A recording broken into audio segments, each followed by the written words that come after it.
Well, as I was kind of going through my notes this morning, you had done an interview on the Breakfast Club. Yeah. At one point, that's when you guys first signed to Charlamagne's Black Effect.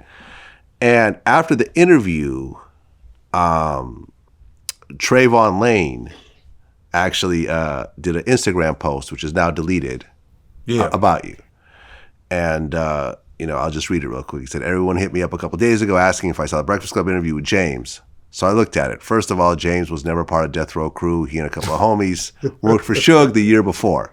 He wasn't an MGM that night, which you've established. Nor was he in the Foot Locker, which we already know. Which is already established. That was your fight. Yeah. He was only around during Club 662 or Snoop trial, which most of the homies attended. But on some, every day he was not there. James, let's talk about how you churned on the neighborhood. Why you don't talk about that on the Breakfast Club? And the reason he didn't like Tupac was because he didn't have the chance to know him. Food for thought." I had a chance, and let me say this. I ain't never put myself in a situation and I wasn't there. I ain't never said that I hung out with Tupac like them. Certain times I hung out and saw Tupac, it just wasn't my vibe.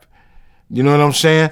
Why would I be there when you was fighting? You wouldn't have got your shit almost snatched if I was at the mall. Mm-hmm. It wouldn't have happened the way it did.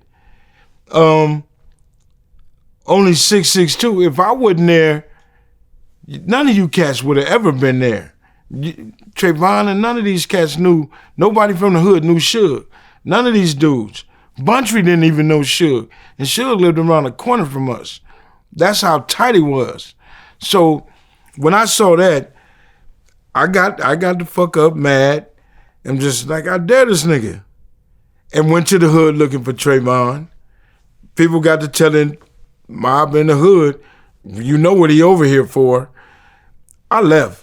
Well, does Trevon still live in Compton? He be still hanging over there. He hang in the hood. So I wouldn't have went if he wasn't hanging over there. So I'm glad I didn't see Trevon.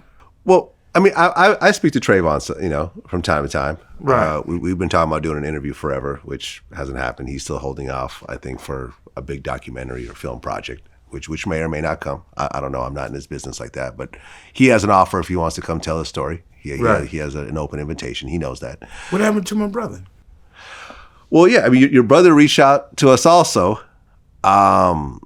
And then it just kind of went, and I remember I hit you up, say, hey, just giving you a heads up that your brother, or someone on behalf of your brother reached out to do an interview. So we're, if he wants to do it, we're going to do it. So we just don't want it to be a surprise for you. Right. When it happens because of our relationship. It ultimately never happened. Just they just stopped responding. Yeah, well, with Trevon, man, it was just, who are you? And I'm not going to bash him today.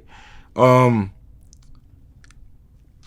think I learned to not speak on certain individuals because they get in their feelings or whatever. But when he said that, what reason do I have to be mad? He pretty much explained everything that I've been saying already. No, I wasn't at the but only at the Tupac trial, Snoop trial and 662. Man, I'm the hood, if you want to be technical about it. So why would I get mad at his bullshit? So I fucking left the hood and I didn't even no more after that. But I saw him and he was, what's up, big homie, what's up, mob, or whatever. Kind of acknowledged it, but I didn't because I don't go by mob. I don't go by And, this was right after the homeboy mother got her leg shot off.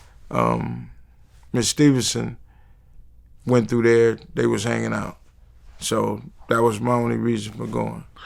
Well, if you had run into Trevon in Compton, what would have happened? Nothing. Just a conversation. I'm not mad at him. I ain't mad at nobody. Well, but you went down there. That was in the heat of the moment, pissed off. Okay. When I saw it, I read it. Who in the fuck do this dude think he is? What is he talking about? And I went on that note. But when I listened, and then my homeboy outside, Lee Ford, said, listen to what he's saying, James. He's saying you only hung around a little bit. Everybody know Mob was there. What are you talking about? What do you mean he wasn't at the mall. Everybody know I wasn't at the mall. Shit, Bro, you never said you were at the mall. Never ever. So he never heard that. Yeah, he wish he wasn't there. So yeah. fuck. This is true. Yeah, Man, come on, man. James ain't never put his name on nothing that wasn't bona fide. I ain't gotta. That's one thing I ain't gotta do. That's one thing I ain't gotta do. Well, listen, Trevon has an open invitation to come sit down. I tell him, man, why you don't go on Vlad, man? He's trying to get you down there. I'm trying to get him down here. I'm gonna tell him, man, he's like almost like you and me down there, man. So come on, Trey, let's go. Listen, I'll have security there.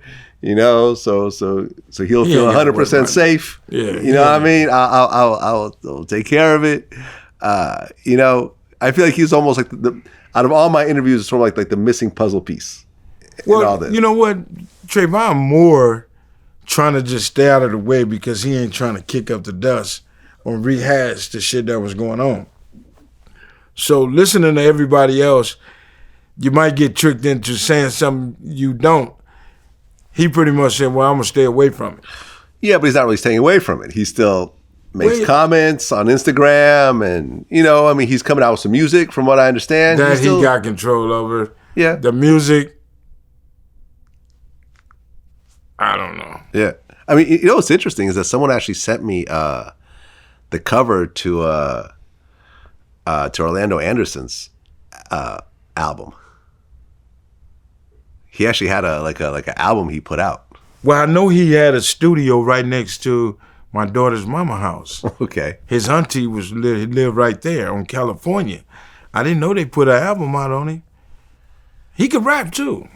Yeah, I mean, I'll actually hold on. I'll show it to you. You think is it making money?